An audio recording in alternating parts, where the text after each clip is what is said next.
पति, पत्नी और नौकरानी। शीतल और अभिमन्यु की शादी को 5 साल हो चुके थे, लेकिन अभी तक उनका कोई बच्चा नहीं हुआ था। इसकी वजह से शीतल और अभिमन्यु परेशान रहते थे, लेकिन उन दोनों से ज्यादा परेशान थी शीतल की सास, यानी अभिमन्यु की माँ जानकी देवी। जानकी देवी चाहती थी कि जल्दी से जल्दी उनकी गोद में पोता या पोती आ जाए, और इसीलिए वो अपनी बहू शीतल को लेकर एक दिन हॉस्पिटल पहुंची। डॉक्टर मैडम, जरा ठीक से चेक करके बताइए ना, कई बड़े बड़े डॉक्टर को दिखाया है, लेकिन मेरी बहू माँ ही नहीं बन पाती। मैंने शीतल को बहुत अच्छे से चेकअप किया है। देखिए, बात यह है कि शीतल के अंदर माँ बनने की कैपेसिटी नहीं है। ये आप क्या कह रही हैं डॉक्टर साहब? कोई तो इलाज होगा ना, कोई दवाई दे दीजिए। देखिए, कुछ प्रॉब्लम ऐसी होती है जिनका कोई ट्रीटमेंट नहीं होता। आई एम सॉरी टू से, लेकिन शीतल कभी माँ नहीं बन सकती, क्योंकि उसके यूट्रस में अंदर से ही कुछ प्रॉब्लम है। घर आने के बाद क्या हुआ माँ? कहाँ लेकर गई थी आप शीतल को? अरे कहाँ लेकर जाती, डॉक्टर मैडम के पास ले गई थी, लेकिन तेरी बीवी तो कभी माँ बन ही नहीं सकती। मम्मी जी, इसमें मेरी क्या गलती? अगर अंदर से कोई प्रॉब्लम है तो उसमें मैं भी कुछ नहीं कर सकती। जानती हूँ, ये बात डॉक्टर के मुंह से सुन चुकी हूँ। अब दोबारा मेरे सामने इस बात का गाना मत गा। अरे माँ, परेशान होने की जरूरत नहीं है, हम सोचते हैं ना कुछ। अरे क्या सोचेगा तू? जब डॉक्टर कह चुका है कि तेरी बीवी माँ नहीं बन सकती, तो बता क्या सोचेगा तू? कहाँ से लाएगा बच्चा? माँ, ये तो मैं भी नहीं जानता। अभिमन्यु, क्यों ना हम अनाथ आश्रम से एक बच्चा गोद ले आए? क्या फर्क पड़ता है बच्चा हमारा हो या गोद लिया हुआ? आई बड़ी बातें बनाने वाली। क्या फर्क पड़ता है? अरे क्यों फर्क नहीं पड़ता? मुझे इस वंश को आगे बढ़ाने के लिए मेरे बेटे का खून चाहिए, किसी दूसरे का नहीं। लेकिन माँ, अब जानती है कि ये अब पॉसिबल नहीं है।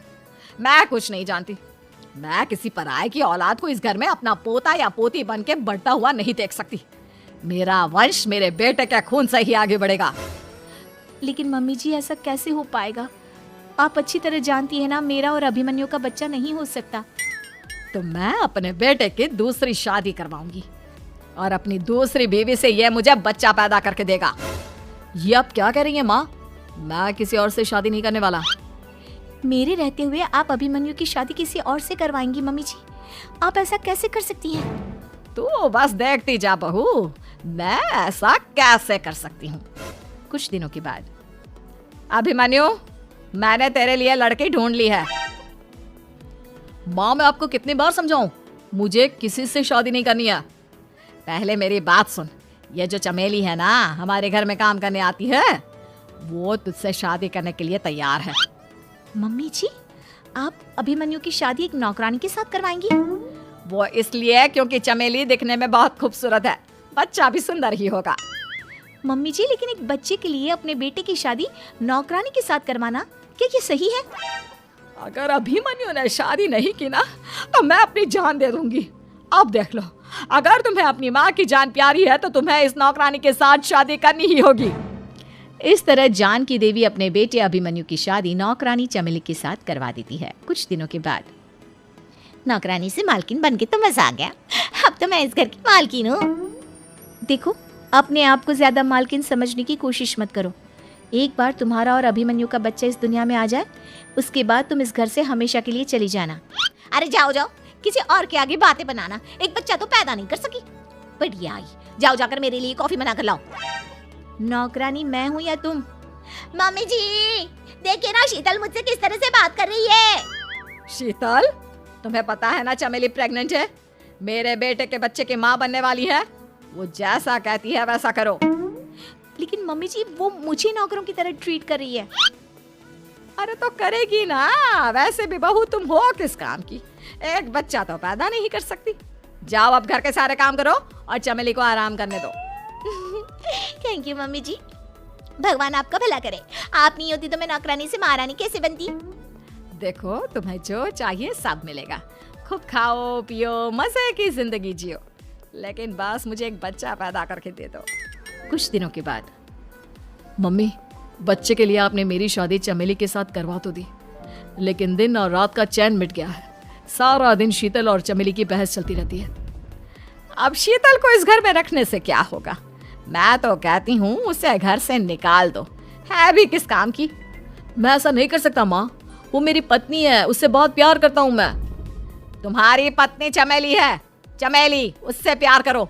अरे तुम्हारे बच्चे को जन्म देने वाली है वो। अभिमन्यु, मैं खुद ही इस घर से चली जाती हूँ। वैसे भी अपने ही घर में नौकरों की तरह रहकर परेशान हो चुकी हूँ। घर की नौकरानी मेरे ऊपर हुक्म चलाती है। वो तुम्हारी पत्नी बन चुकी है। अब मेरा इस घर में क्या काम? अभिमन्यु के बार बार रोकने पर भी शीतल उस घर से चली जाती है। कुछ दिनों के बाद चमेली एक बच्चे को जन्म देती है। भगवान ने मेरी सुन ली, मेरे बेटे का घर भर गया, उसका अपना बच्चा इस दुनिया में आ गया। मम्मी जी, बच्चे को हाथ लगाने से पहले मेरी एक शर्त तो सुन लो। तुम कहना क्या चाहती हो चमेली? आपकी मम्मी को बहुत शौक था ना अपने पोते को खिलाने का। अब देखो, इस दुनिया में हर चीज की कोई ना कोई कीमत तो होती है। तुम अपनी आधी प्रॉपर्टी मेरे नाम कर दो, बच्चा तुम्हारे नाम। अरे लेकिन मैंने अपने बेटे से तुम्हारी शादी करवाई है, अब ये सौदेबाजी कहाँ से आ गई? जो औरत अपनी बहू को घर से निकाल कर एक नौकरानी के साथ अपने बेटे की शादी करवा दे, वो तो सौदेबाजी कर ही सकती है ना। उसका कैसे भरोसा कर सकते हैं? मुझे बस आप लोगों की प्रॉपर्टी चाहिए, उसके बाद ही बच्चे को आप हाथ लगा सकते हैं। मैंने कहा था ना मम्मी, आप गलत कर रही हैं। देखिए, उसका नतीजा आपके सामने है। जब शीतल को पता चलता है कि अभिमन्यु और चमेली का बच्चा दुनिया में आ गया है तो वो अपने घर पहुंचती है। अभिमन्यु, कहाँ है आपका बच्चा? क्या मैं उसे देख सकती हूँ? कुछ भी मत पूछो शीतल, माँ की हुई एक गलती हम लोगों पर भारी पड़ रही है। वो नौकरानी अपनी औकात पर आ गई है और अब हमसे अपनी आधी प्रॉपर्टी मांग रही है, वो भी बच्चे के बदले में। एक बात कहूँ अभिमन्यु, आप उससे कुछ भी देने से मना कर दो। अरे कैसी बात कर रही हो? मेरे बेटे की औलाद है उसके पास, ऐसे कैसे मना कर दे? मम्मी जी, वो अभिमन्यु का बच्चा नहीं है, वो चमेली और उसके बॉयफ्रेंड का बच्चा है।